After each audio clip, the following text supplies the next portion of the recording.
Alright guys, I've got another micro link tutorial for you, but this project had me shaking in my boots. Even though I made it to the finish line, I learned a lot of lessons along the way. So buckle up and let's get into it.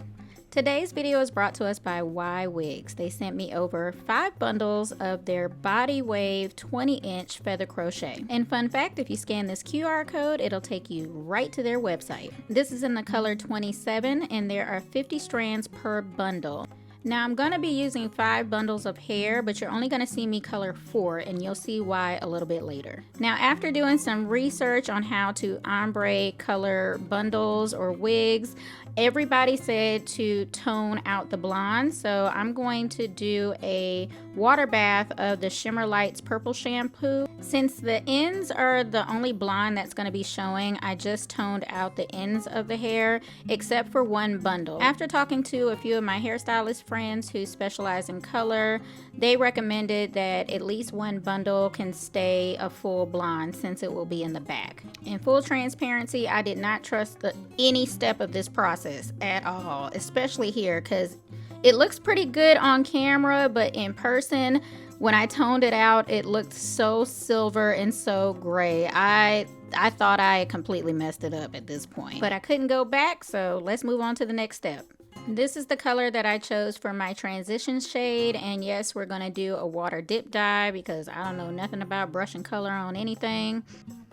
I just add my dye to this bin and boiling hot water, and I found these small containers at my local Dollar Tree. I find them a lot easier to work with instead of like a big old tub, and my sink just doesn't really work for this type of work. This step is something I'm definitely going to change going forward, and I may end up going back and re-dyeing this hair. I wish I had went up a little bit further and just kept the tips a little bit blonde. That way you could see more of the transition. I could have avoided this if I had just put the hair up to my own hair and measured it from that point, but you know, we live and we learn. Now I only did the transition shade on 3 bundles, and then I'm gonna do a 3rd transition shade, the dark color, so that it would blend in with my roots on 2 of the bundles. Once I got all of the bundles dyed, I co-washed them with a conditioner, and then let me show you how I dry them. So this little contraption is a travel clothes dryer. I saw someone demoing it on a video somewhere, and I immediately thought, oh my god, this would be great for drying bundles. It's really inexpensive. I found this one on Amazon and I picked up these hangers. I think they were initially used to hang ties, but you can also hang bundles on them. And it has like a little hook on the inside, and all you do is just hook everything together, place your bundles on the hooks, and then you place them inside of the bag, zip it up, and turn it on. The device at the top has like a timer. I didn't really keep track of it because I did this the day before of install, but by the time it was done, the bundles were fully dry. Now for the moment of truth. Here's how they came out, and you can tell by the look on my face, I'm like, oh Lord, oh Lord. There's a lot going on here. There's a lot going on here. Just holding it up to my hair, that's when I realized that I should have went further up with the black. But you know, I don't have time to go backwards, so we're gonna keep pushing forward. And this is the order that I'm gonna install them: the blonde in the back and the darkest one to the top. And this one right here, I got too much of the brown at the bottom, so I'm just kind of hoping that it adds some dimension. Now I've got to create the micro links. All of the tools come in a very inexpensive kit. I think it's like $8 or $9 on Amazon, and it's linked below. You're gonna need this very thin wire beater. It's not like your typical hair beater. It has to be this thin. And I actually went and bought a whole bunch more of these so that I could just load all of the beads up at one time. Next, you're going to need this very tiny crochet hook. This is what you're going to use to attach the crochet pieces to the micro links. As you can see, it is much smaller than your traditional crochet hook. And of course, you're going to need some pliers. This is what you're going to use to clamp the micro link down, and what you're going to use to remove them as well. The micro links I'm using are actually the ones that came in the kit. There are 500 of them, and this is in the dark brown. They are 5mm. To attach the micro link to the crochet piece, you're going to put the micro link onto the crochet hook, and then you're going to attach it to the thread, and the goal is to get that micro link onto the thread. So you're going to pull those pieces through. I did 2 pieces per micro link because that was all I was able to fit in each one, because remember, you still need space to hold your natural hair. Once you have the link attached, then you're just going to add them to your beaders. And since I had multiple beaders on hand, I just loaded them all up. This is the foundation that I'm working with. My hair is freshly silk pressed. It has absolutely no product except for a little bit of biosilk in it. I recorded the entire silk press process. I don't know if that video is going to go up before this one or after that one, but just know you need to stay tuned. And look at that, y'all. I finally got me a little pony. We getting some length. We getting some inches. So first thing I got to do is I've got to section out my leave out, so basically all of the perimeter. Then I'm just going to start installing row by row, and you're probably wondering, like, how am I able to get this line so straight? I've actually showed you guys this before, but the easiest way for me to see the back of my head is to mirror one of my phones to my TV. So this is my phone mirrored to my TV in real time.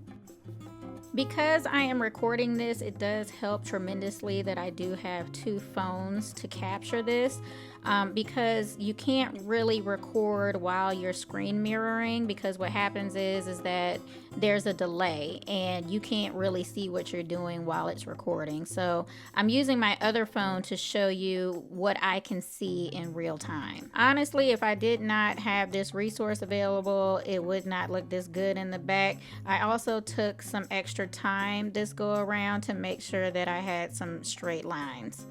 To make sure that I was not installing them too close to my roots and making it too tight, and we also want to make sure that there's movement, I just pulled my natural hair downward and I made sure to flatten it out in that downward position. And to keep the hair separated, after I finished each row, I would just put it in a ponytail like that and then move on to the next row. Now at this point, I'm about halfway through the process. I've installed all of the blonde and all of the second bundle that had the transition shade, but here's the problem. My hair has a blunt cut. So if I were to go back and do this, I would have ombre'd all of the bundles. And this is what I mean by I should have brought that transition shade down more so that I could get more of the black in there for more of an ombre effect. Of course, the week I decide to silk press my hair and do a micro link install, it decides to rain the entire week. So I'm noticing my hair is starting to frizz up a little bit as I'm working, so I went in with a little bit of the biosilk to just kind of help smooth everything back down on each section. So after each row I was doing that. Oh, and look at that blunt cut. Here's another moment where I started to freak out. So I thought it would be a good idea to try to blend the black. So I pulled out Old Faithful from the last video, which happened to be body wave, but in a natural black, and I did 1 row of just all black, just so that I can kind of extend my blunt cut and it can kind of transition a little bit better. It also worked out that the hair was shorter. I think it was like 14 inches, so it worked out perfectly for where I was placing it. But yeah, that was just me freaking out and thinking that this was gonna make it look better. I don't know. I honestly wouldn't know if it would look better. No, it definitely looked better with this, so I'm glad I made that choice. And remember earlier I said 5 bundles? This is what I meant. That black that I added in was the 5th bundle. So to get this full, like, bulky sew-in look, I did 5 full bundles. As I got closer to the top, I didn't do full rows. Instead, I just kind of placed links where they were needed. I am doing kind of a side part, kind of like an off-center side part. So I needed a little bit of length up there. And then I went in with a razor comb to try and shape out some of this bulkiness at the bottom and layer it so that the shorter layers at the top would kind of match going downward. Last but not least, time to add some body and some curls, and this right here is why I do not offer this as a service. When it gets to the styling portion of it, my OCD kicks in and no curl is ever right in my eyes, if that makes sense. This would probably also be the reason I have a fair amount of heat damage. I'm not terribly concerned with it because I don't think I'm meant to be a curly natural. I think I'm meant to be like a blown out, kind of straight body wave natural, if that makes sense. But anyways, this is the final look, y'all.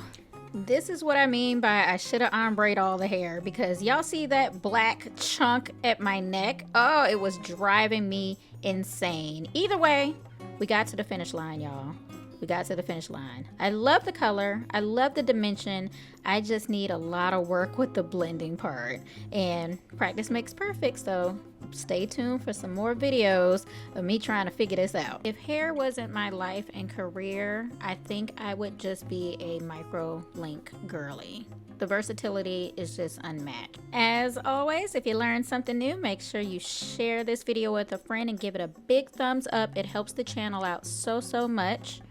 Special thanks to our friends over at Ywigs for sponsoring this almost failed project. We appreciate you so much, and all the info you need about this hair will be listed in the description box below.